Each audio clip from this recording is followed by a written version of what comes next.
Las otras violaciones está el derecho a la intimidad. El derecho a la intimidad, sobre todo de las familias sienten que han sido violadas su intimidad, sobre todo porque ellos consideran que han sido perseguidos desde antes de la detención. Ellos ya veían situaciones en las que consideraban estaban siendo perseguidos, consideran todavía que se sienten perseguidos, sienten que sus teléfonos están intervenidos, sienten esa presencia, esa persecución, y eso sería una de ser así, de ser cierto que esas personas están siendo intervenidas, están siendo investigadas, es una clara violación al derecho a la intimidad. El derecho a la honra y a la imagen es otro derecho que ha sido violado, sobre todo en el momento que fueron presentados en rueda de prensa como terroristas sin ser juzgados todavía, sin ser condenados, a las pocas horas, y ellos prácticamente recién enterándose en ese momento por qué estaban siendo detenidos. Esas son las violaciones más graves.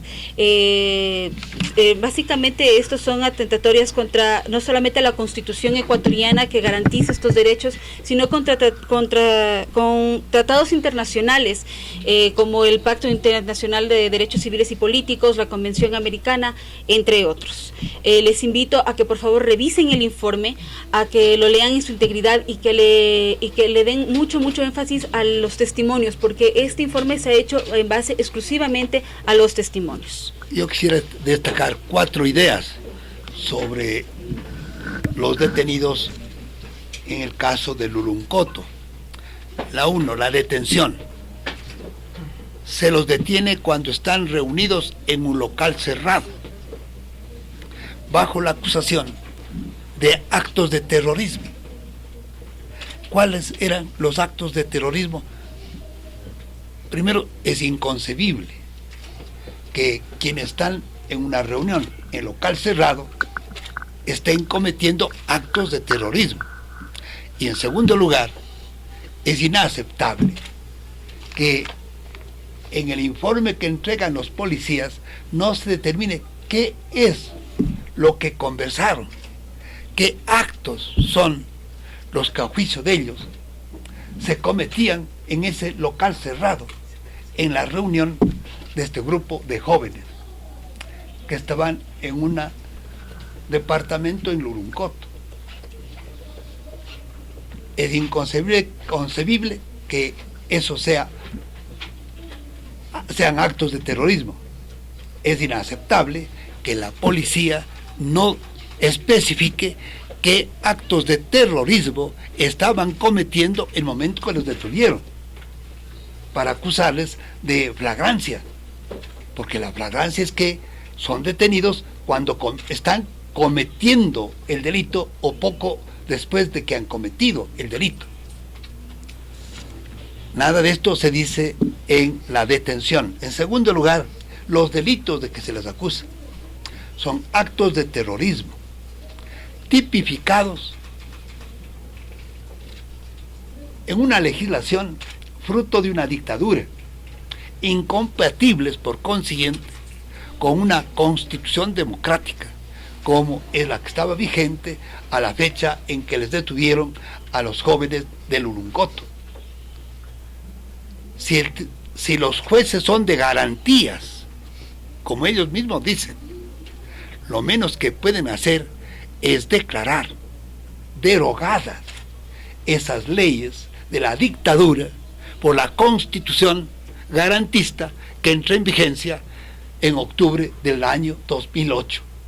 Sin embargo, esos jueces garantistas pretenden aplicar leyes represivas de las dictaduras militares, de las tantas que hemos tenido en el Ecuador.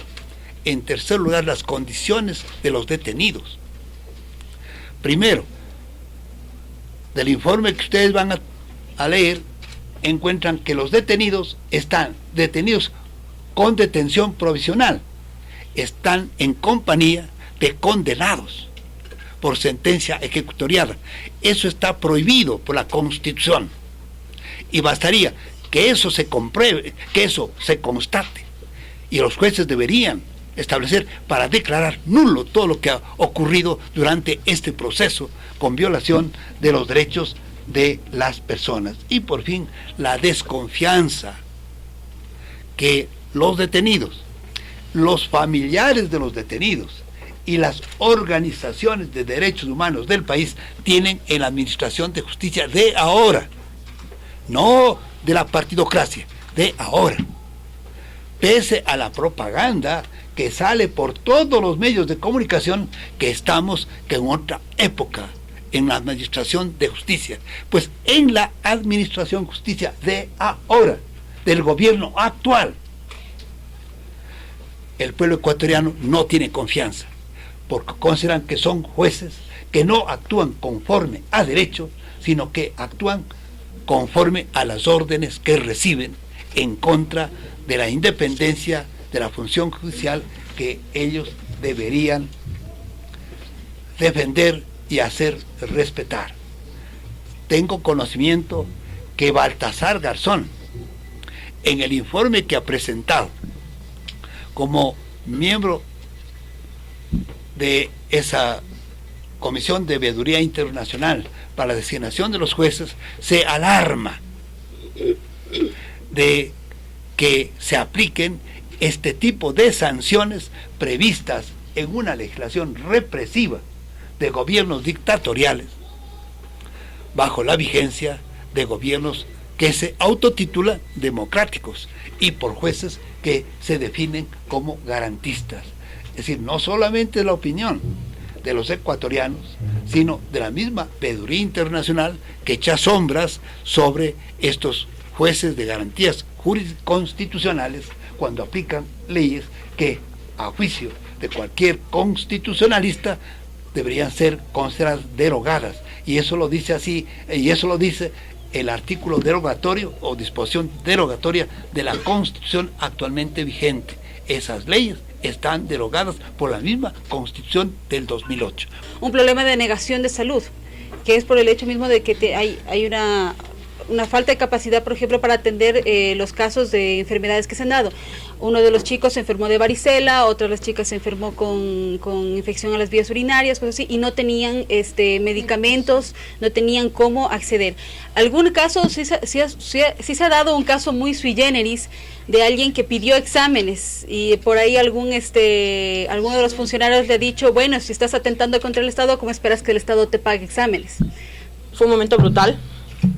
El hecho de que ingresen más de 50 policías en un departamento de más o menos de estas dimensiones y te apunten y te digan al suelo y que tú respondas, ¿sabe que estoy embarazada? Y te digan, sí, al suelo.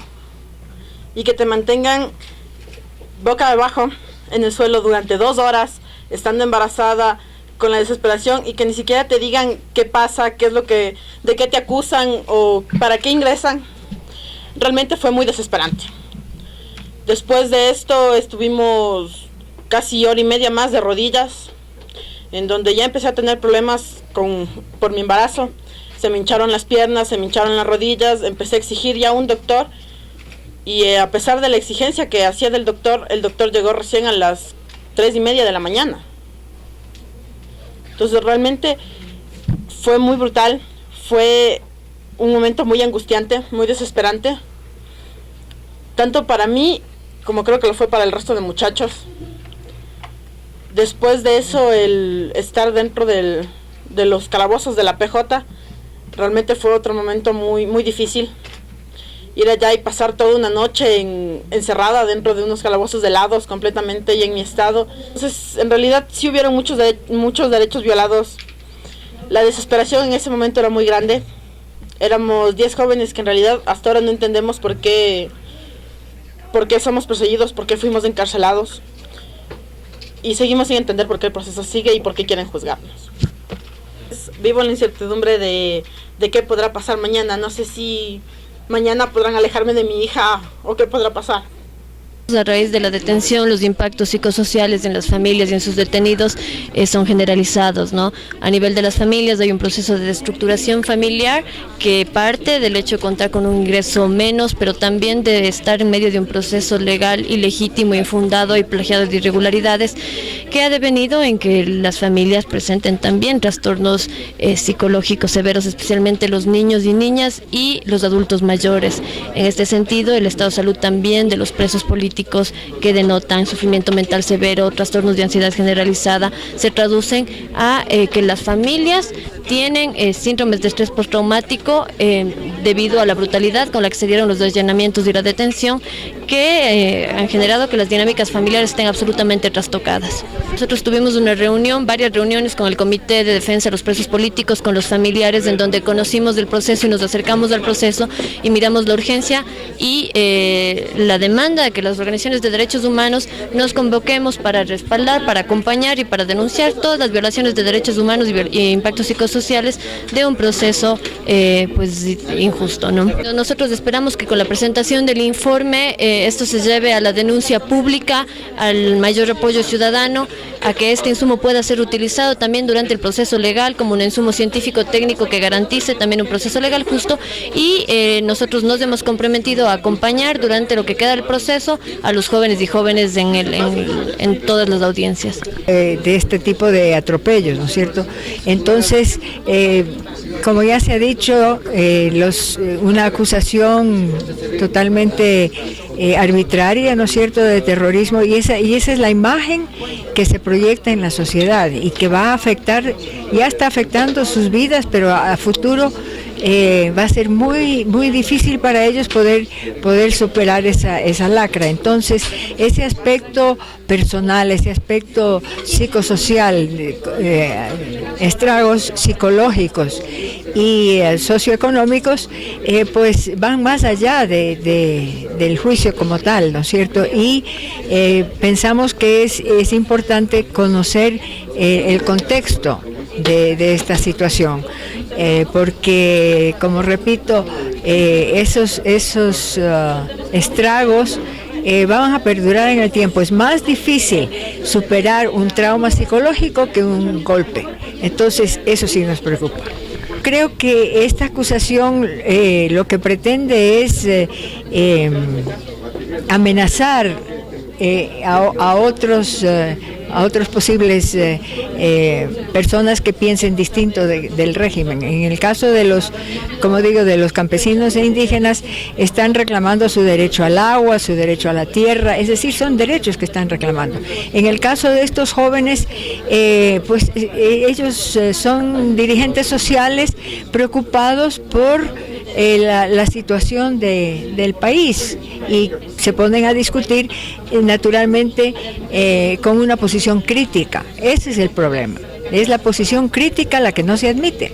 Entonces, ya si alguien tiene una posición distinta, una posición crítica, entonces antes se decía subversivos, ahora se dice peor, terroristas, ¿no es cierto? Entonces yo creo que es eso, es una posición de una sola verdad y es incuestionable. Eso no es democracia.